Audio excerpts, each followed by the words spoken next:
Hi hello friends, welcome to Punarvi's kitchen. அனைவருக்கும் இனிய பொங்கல் தின நல்வாழ்த்துக்கள். இன்னங்க இன்னைக்கு எல்லாருமே பொங்கலை செலிப்ரேட் பண்ணியிருப்பீங்கன்னு நினைக்கிறேன். இந்த வீடியோவில் எங்கள் வீட்டில் எப்படி பொங்கல் செலிப்ரேஷன் நடந்தது அப்படின்றது தாங்க பார்க்க போகிறோம். முதல்ல பார்த்தீங்கன்னா எங்கள் வீட்டில் பொங்கலை நாங்கள் செலிப்ரேட் பண்ணலை. ஏன்னா எங்கள் வீட்டுக்காரோட பாட்டி இறந்துட்டாங்க. அவங்களுக்கு வருஷ தேவசம் கொடுக்குற வரையும் நாங்கள் பொங்கலை செலிப்ரேட் பண்ண மாட்டோம். பொங்கல் மட்டும் இல்லைங்க, எல்லா விதமான பண்டிகைகளையும் நாங்கள் செய்ய மாட்டோம். ஒரு வருஷம் தவசம் கொடுத்ததுக்கு அப்புறம் தான் வீட்டில் பூஜை போடுவோம். பூஜைன்னா டெய்லியும் விளக்கேற்றுவோம். ஆனால் கற்பூரம், தீபாராதனை, படையல் எதுவுமே இருக்காது. பசங்கள்லாம் இருக்கிறதுனால வீட்டில் நம்ம எதுவுமே செய்யாமல் இருக்க முடியாது. அதனால் பார்த்திங்கன்னா கொஞ்சம் ஸ்வீட் பொங்கலும், காரப்பொங்கல், வடை இந்த மாதிரி செஞ்சேன். அதை தான் இந்த வீடியோவில் பார்க்க போகிறோம்.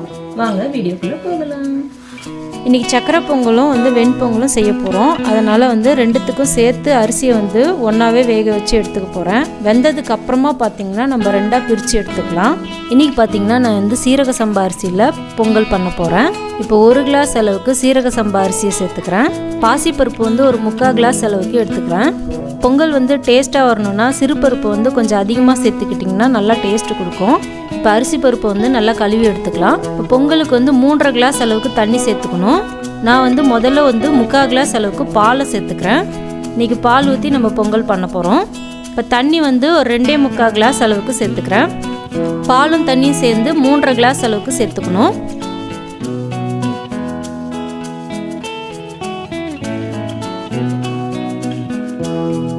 இப்போ 1/4 ஸ்பூன் அளவுக்கு உப்பு சேர்த்துக்கிறேன். இப்போ குக்கரோட மூடி போட்டுடலாம்.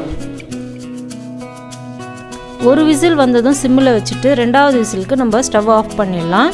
இப்போ அடுத்ததாக சாம்பாருக்கு நம்ம பருப்பை வேக வச்சு எடுத்துக்கலாம். இப்போ 100 கிராம் அளவுக்கு துவரம்பருப்பு எடுத்திருக்கேன். இப்போ 2 பச்சை மிளகா, 2 தக்காளியை சேர்த்துக்கிறேன். இப்போ இது எல்லாத்தையும் நல்லா கழுவி எடுத்துக்கலாம். இப்போ பார்த்திங்கன்னா பருப்பு வேகிறதுக்கு தண்ணி சேர்த்துக்கிறேன். இப்போ இதில் ஒரு 1/4 ஸ்பூன் அளவுக்கு மஞ்சள் தூள், அதுக்கப்புறமா கொஞ்சமாக பெருங்காயத்தூளை சேர்த்து நம்ம மூடி போட்டுடலாம். இதுவும் ஒரு 2 விசில் வர வரைக்கும் நம்ம வேக வச்சு எடுத்துக்கலாம். இதுக்கு நடுவில் நம்ம காய்கறிகளை கட் பண்ணி எடுத்துக்கலாம். காய்கறிகள்னு பார்த்திங்கன்னா 1 முள்ளங்கி, 4 கத்திரிக்காய், அப்புறம் கொஞ்சமாக பச்சை அவரைக்கொட்டையை எடுத்திருக்கேன். அப்புறம் 1 உருளைக்கிழங்கும் சேர்த்துக்க போகிறேன். இதில் காய்கறிகளை நல்லா கழுவிட்டு கட் பண்ணி எடுத்துக்கலாம். இன்றைக்கி பார்த்திங்கன்னா எங்கள் வீட்டில் ஆஃபீஸ்க்கு போகிறாங்க. அதனால் அவங்க போகிறதுக்கு முன்னாடியே நம்ம இந்த பொங்கல் எல்லாம் செஞ்சு முடிச்சிடணுன்ட்டு நான் வேகமாக செய்ய ஆரம்பித்தேன். இங்கெல்லாம் நாளைக்கு தான் பொங்கல். அதாவது நம்ம மாட்டு பொங்கலை கொண்டாடும் போது அவங்க பொங்கலை கொண்டாடுறாங்க. இந்த வருஷம் அந்த மாதிரி வந்துடுச்சு. அதனால் இங்கே பொங்கலை நாளைக்கு தான் செலிப்ரேட் பண்ணுறாங்க. ஆஃபீஸும் நாளைக்கு தான் லீவு.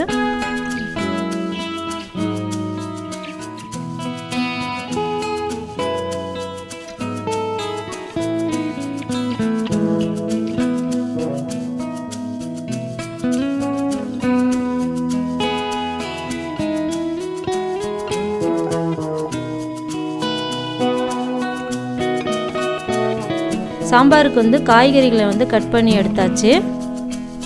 இப்போ அடுத்ததாக நம்ம வெங்காயத்தை கட் பண்ணி எடுத்துக்கலாம். இது சாம்பார் அப்புறம் வடைக்கும் சேர்த்து கட் பண்ணிக்கிறேன். முதல்ல சாம்பாருக்கு 2 வெங்காயத்தை கட் பண்ணிக்கிறேன்.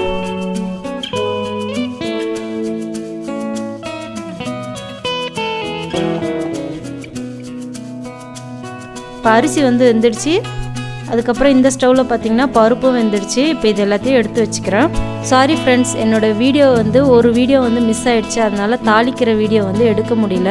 இப்போ கடாயில் கொஞ்சமாக எண்ணெயை விட்டு வடகம் போட்டேன். அதுக்கப்புறம் பார்த்திங்கன்னா வெங்காயத்தை போட்டு நல்லா வதக்கிட்டேன். அதுக்கப்புறம் காய்கறிகளை சேர்த்துக்கிட்டேன். அதுக்கப்புறம் பார்த்திங்கன்னா மஞ்சத்தூள், உப்பு, மிளகாய்த்தூள், தனியாத்தூள் போட்டு தண்ணி ஊற்றி கொதிக்க வச்சுட்டேன். இது ஒரு மூடி போட்டு ஒரு 10 நிமிஷம் நல்லா கொதிக்க விடலாம். சக்கரை பொங்கலுக்கு முந்திரி திராட்சை வறுத்து எடுத்துக்கலாம். இப்போ கொஞ்சமாக நெய் விட்டு தேவையான அளவு முந்திரி பருப்பு,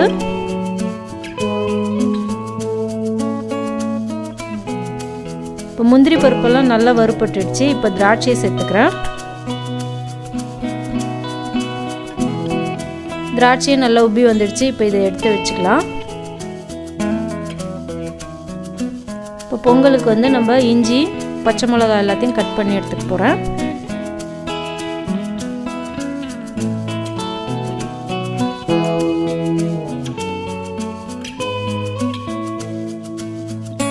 கொஞ்சமாக கருவேப்பிலை, அதுக்கப்புறம் 2 பச்சை மிளகாய், மிளகு வந்து இடித்து சேர்த்துக்கலாம்.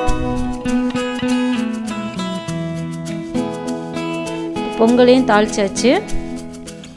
இப்போ வறுத்த முந்திரி பருப்பு சேர்த்துக்கிறேன்.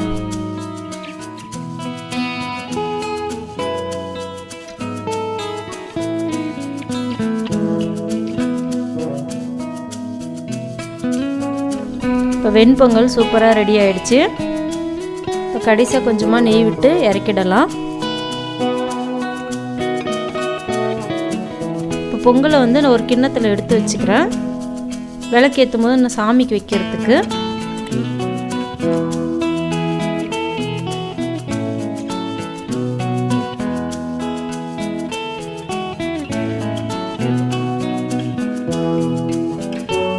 இப்போ காய்கறியெல்லாம் நல்லா வந்துருச்சு. இப்போ வேக வச்சா பருப்பை சேர்த்துக்கிறேன்.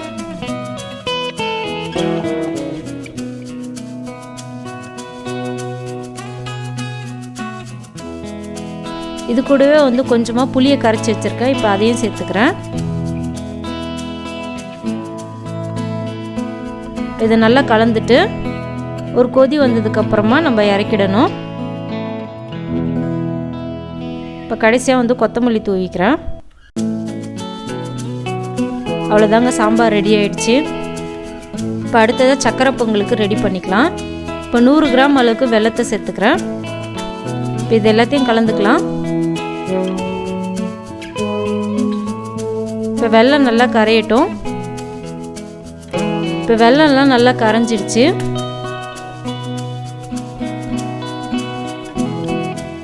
இப்போ வறுத்து வச்சிருக்கிற முந்திரி திராட்சையை சேர்த்துக்கலாம். இப்போ இது கூடவே வந்து கொஞ்சமாக நெய் சேர்த்துக்கலாம். இப்போ நல்லா கலந்துக்கலாம். இப்போ பொங்கல் வந்து ரெடி ஆயிடுச்சு.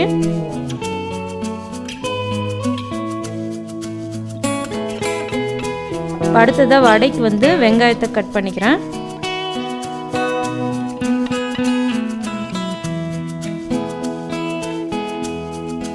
பச்சை மிளகாயை கட் பண்ணிக்கிறேன். அப்புறமா கொஞ்சமாக கொத்தமல்லியும் கட் பண்ணிக்கலாம். வடைக்கு பார்த்திங்கன்னா நான் வந்து உளுந்த நைட்டே ஆட்டி ஃப்ரிட்ஜில் வச்சுட்டேன். ஏன்னா காலைல எழுந்துச்சி ஆட்ட முடியாதுன்றதுனால நைட்டே ஆட்டி ஃப்ரிட்ஜில் வச்சுட்டேன். நல்லா தான் இருக்கும். இப்போ கட் பண்ணியிருக்கிற வெங்காயம், பச்சை மிளகா, அதுக்கப்புறம் கருவேப்பிலை, கொத்தமல்லியெல்லாம் சேர்த்துக்கலாம்.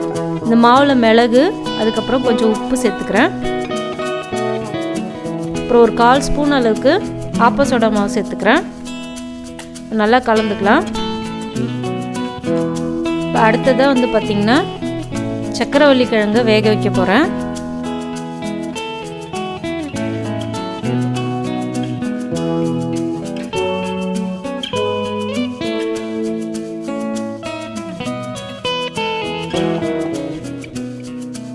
இப்போ கட் பண்ணியிருக்க இந்த சக்கரவள்ளி கிழங்கு வந்து மூழ்கிற அளவுக்கு தண்ணி சேர்த்துக்கிறேன். இதில் வந்து 1/2 ஸ்பூன் அளவுக்கு உப்பு சேர்த்து இப்போ இது மூடி போட்டுட்டு 2 விசில் வர வரைக்கும் நம்ம வேக வச்சு எடுத்துக்கலாம். இப்போ அடுத்ததாக வந்து நம்ம வடையை தட்ட ஆரம்பிக்கலாம். இப்போ எண்ணெய் நல்லா காஞ்சிடுச்சு.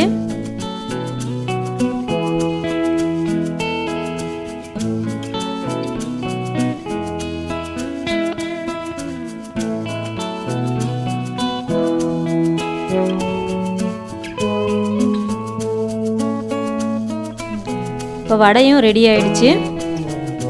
இப்போ 2 வடையை வந்து முதல்ல சாமிக்கு எடுத்து வச்சுக்கிறேன்.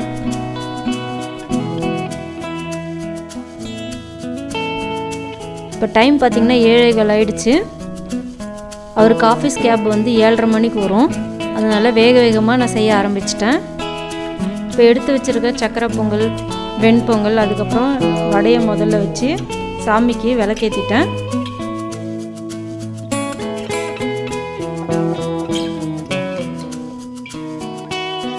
அதுக்கப்புறமா பாக்ஸுக்கு ரெடி பண்ண ஆரம்பிச்சிட்டேன். முதல்ல வெண்பொங்கல், அதுக்கப்புறம் சக்கரை பொங்கல், அதுக்கு மேலே சாம்பார் வச்சேன்.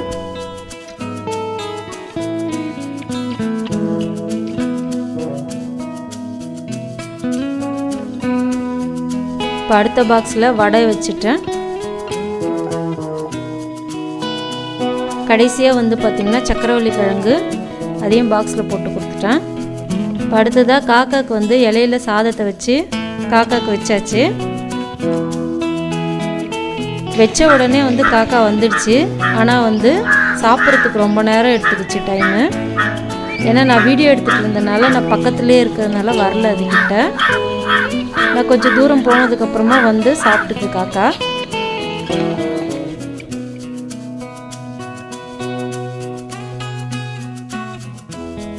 அப்புறம் இவரும் வந்து ஆஃபீஸ்க்கு கிளம்பிட்டாரு.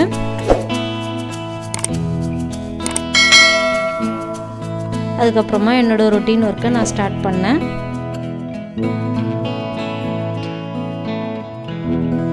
இப்படியாக எங்கள் வீட்டில் வந்து பொங்கல் செலிப்ரேஷன் நல்லபடியாக முடிஞ்சுதுங்க. உங்கள் வீட்டில் உங்கள் ஃபேமிலி ஃப்ரெண்ட்ஸோட ரொம்ப என்ஜாய் பண்ணுங்க. ஆனால் இந்த கோவிட் டைமில் எங்கேயும் வெளியில் போக முடியாத சூழ்நிலையில் இருக்கும். அதனால் நம்ம வீட்டோட எப்படி என்ஜாய் பண்ணணுன்றத தெரிஞ்சுக்கிட்டு அது மாதிரி என்ஜாய் பண்ணுங்கள். உங்களுக்கு இந்த வீடியோ பிடிச்சிருந்தால் லைக் பண்ணி சப்ஸ்கிரைப் பண்ணுங்கள். நன்றி. பசித்து ருசித்து சாப்பிடுங்க.